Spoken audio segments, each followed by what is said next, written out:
முருகன் கையில் வேல் இருக்கு தெரியுமா? அது முன்வினையை அகற்றிவிடும் புரியுமா? முருகன் கையில் வேல் இருக்கு தெரியுமா? அது முன்வினையை அகற்றிவிடும் புரியுமா? வேலை வணங்கி வந்தால் கிடைக்கும் பலன் கொஞ்சமா?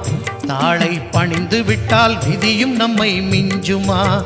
வேலை வணங்கி வந்தால் கிடைக்கும் பலன் கொஞ்சமா?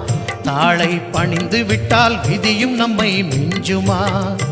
அந்த முருகன் கையில் வேல் இருக்கு தெரியுமா? அது முன்வினையை அகற்றிவிடும் புரியுமா?